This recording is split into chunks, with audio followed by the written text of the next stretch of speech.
Guru penggerak itu ada dua kata. Satu kata guru, yang kedua kata penggerak. Nah, penggerak itu kan berarti ada yang digerakkan, siapa menggerakkan apa, di mana, kapan menggerakkan, pakai metode apa, sampai kapan menggerakkannya. Guru biasa itu menjelaskan, guru baik itu mendemonstrasikan, guru hebat itu menginspirasikan. Audio Jungle. Audio Jungle.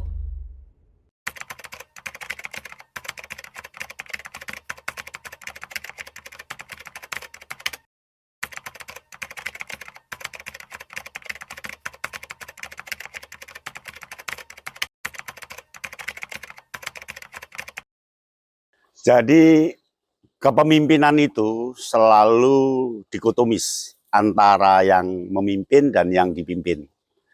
Karena dikotomis berarti ada relasional hubungan keduanya. Apakah hubungan ke bawah, ataukah hubungan ke atas, ataukah hubungan timbal balik atas bawah. Nah, ini yang perlu dicermati karena di sana selalu ada tiga. Ada idealisme, ada kapasitas, lalu ada realitas. Nah, idealisme itu apa yang akan dituju, kapasitas kemampuan apa yang dipunyai untuk menuju, yang terakhir adalah realitas sesuai dengan berterima tidak dengan yang dipimpin. Nah, ketiga ini harus punya kekuatan keberimbangan. Kalau tidak akan terjadi gejolak dan etika akan dianggap tidak etika, serta moralitas dianggap tidak bermoralitas ketika tidak ada keterkaitan antara idealisme, kapasitas, dan realitas. Tiga ini harus seimbang. Sebelum ke sana, kebajikan itu kan tingkat tertinggi. Bagaimana yang kita sampaikan, kepemimpinan kita, itu sesuai dengan idealisme, sesuai dengan kapasitas, dan diterima secara realitas.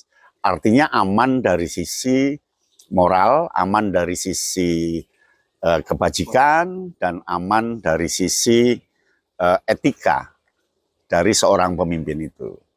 Nah, sebelum ke sana, kan ada tiga tindakan: benar, baik, bijak.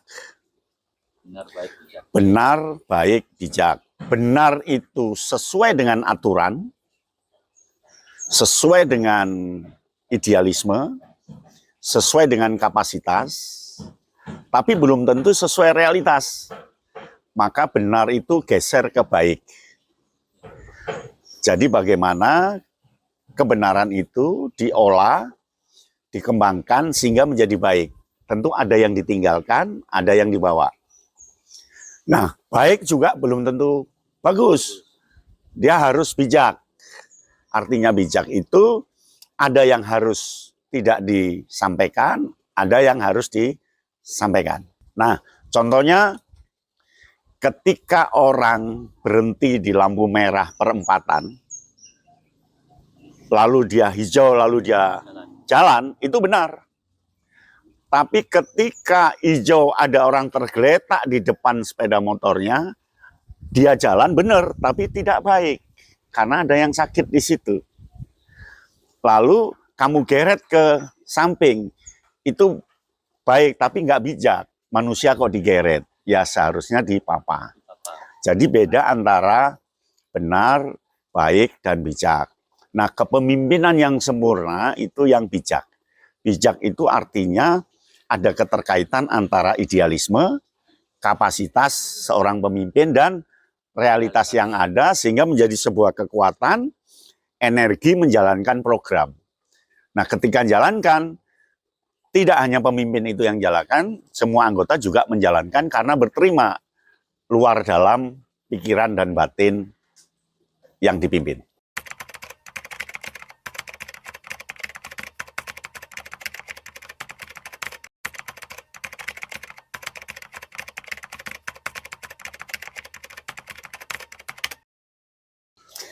Yang pertama yang perlu dilakukan agar terjadi keseimbangan, agar terjadi keselarasan, agar terjadi kesempurnaan dalam melangkah, itu yang pertama tentukan relnya dulu. Rel itu artinya pedoman dulu. Menilai sesuatu, si A bisa 75, si B bisa 70, si C 90, si C, si M bisa 100. Mengapa beda-beda? Padahal yang dinilai satu, karena nggak ada indikator. Maka langkah pertama tentukan indikator dulu. Tentukan relnya dulu. Itu yang pertama. Tentukan relnya dulu. Nah yang kedua, terjemahkan rel itu yang punya tingkat kecocokan dengan yang dipimpin. Terjemahkan secara sederhana terkait dengan lokusnya, tempatnya, terkait dengan modusnya, metodologinya, terkait dengan siapanya, di mananya, kapan, dan seterusnya. Contoh ketika memerintah sesuatu, apakah dia hujan, apakah saat itu panas terik, ataukah saat itu Anda dalam keadaan marah-marah, itu akan mempengaruhi kualitas instruksional. Sehingga yang kedua, sederhanakan dari rel indikator itu. Yang ketiga, need assessment. Need assessment itu artinya coba dinilai, diperkirakan yang akan dipimpin itu sebatas apa keinginannya dalam menjalankan program. Di need assessment.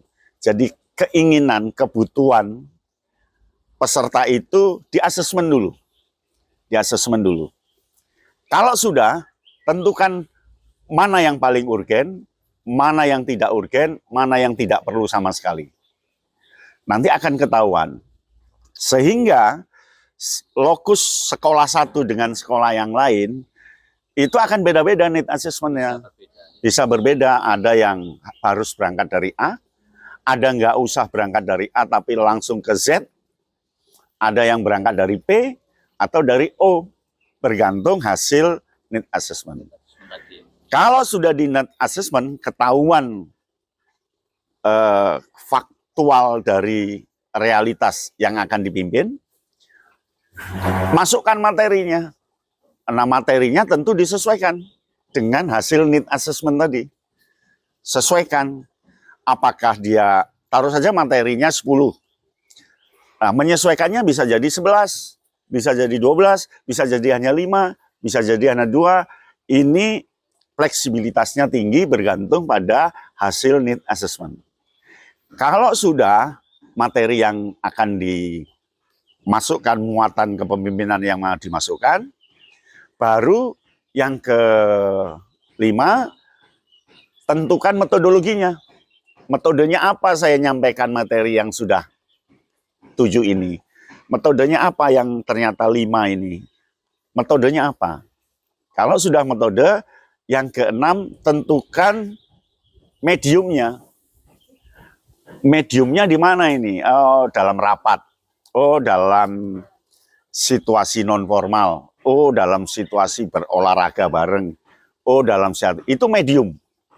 Itu nanti amat menentukan. Nah, yang terakhir, ketujuh, tentukan alat evaluasinya.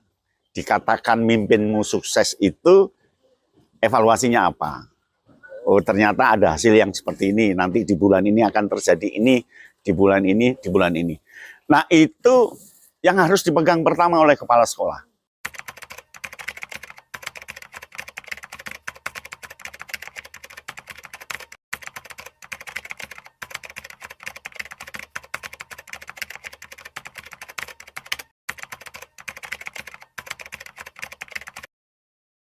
Yang pertama, untuk menghadapi reaksi, tantangan, hambatan, yang pertama adalah kewajaran. Ketika program berjalan karena waktu yang berbeda, karena perlu pencocokan antara kapasitas yang mimpin dengan kapasitas yang dipimpin, antara realitas yang ada dengan realitas idealisme, antara idealisme yang harus disederhanakan, ini kan tidak langsung membingkai, membentuk. Dia akan terus berjalan sambil membentuk. Maka langkah pertama adalah kewajaran. Wajar ketika terjadi hambatan, wajar ketika ada tantangan, wajar ketika ada reaksi. Wajar. Yang kedua, mengalir. Mengalir sesuai dengan waktu yang tersedia, mengalir sesuai dengan waktu yang ada. Mengalir saja. Itu yang kedua. Yang ketiga, harus ada daya tantang. Jadi ada daya tarik dan daya tantang. Daya tarik dan daya tantang ini program mana yang harus saya berikan? Program mana yang harus dijalankan? Program mana dijalankan? Sehingga itu akan membuat kita berenergi, membuat kita semangat untuk menjalankan sesuatu. Nah, yang keempat, fleksibel. Fleksibel itu kita tidak harus marah ketika program satu nggak jalan. Bisa jadi 3 dulu, bisa jadi 6 dulu, atau bisa jadi 1 dulu. Fleksibel, fleksibel. Yang penting kita tahu arah perjalanannya. Perkara ya, ketika di jalan ada benjol-benjol, menggok-menggok, itu hal biasa. Yang penting maju berkelanjutan. Nah, yang kelima, kesadaran.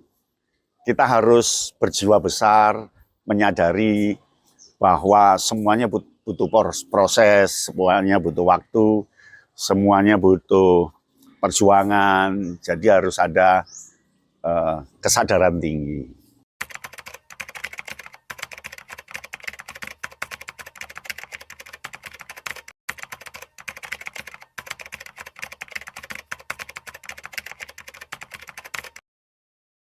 Di mana-mana secara roh itu sama.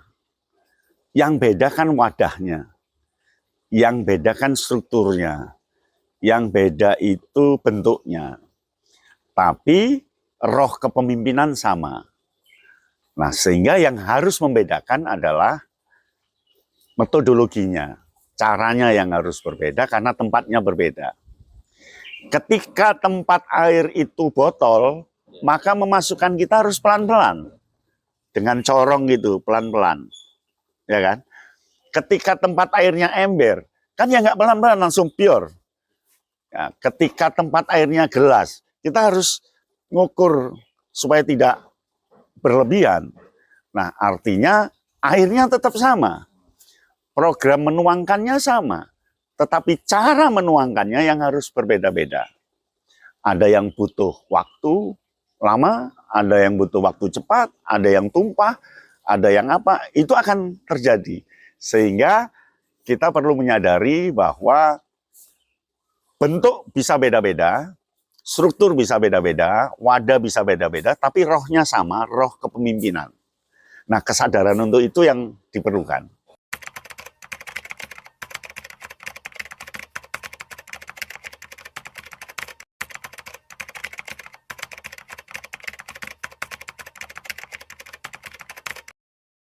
Itu sangat diperlukan. Karena kita kan tidak hidup sendirian, dan lembaga kita itu kan tidak satu-satunya. Banyak lembaga yang sejenis. Relasional, hubungan dengan yang lain itu sangat dipentingkan. Sehingga seorang pemimpin, dia tidak bisa menjadi orang yang satu-satunya dominan di situ tanpa harus membuka mata kepemimpinan di tempat lain. Sehingga dia perlu ATM, amati, tiru, modifikasi. Sehingga dia bisa menjalankan. Yang kedua, dia bisa mengambil hikmahnya. Hikmahnya apa? Yang ketiga, dia harus punya kesadaran bahwa di tempat lain, di atas langit masih ada langit. Nah, itu sangat penting untuk melihat tempat lain kepemimpinan seperti apa.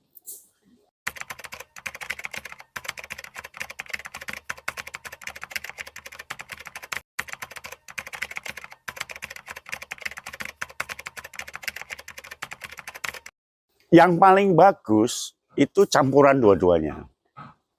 Mengajak berbicara orang lain untuk melihat apakah connect apa enggak, apakah sudah waktunya apa enggak, sesuai atau tidak. Lalu dari situ kita akan berpikir keras, pada saatnya menjudgment, memutuskan ini yang saya ambil. Dengan hitung-hitungan yang sudah dia pikirkan, dia tanggung risikonya. Ini yang saya ambil. Jadi padukan kedua-duanya.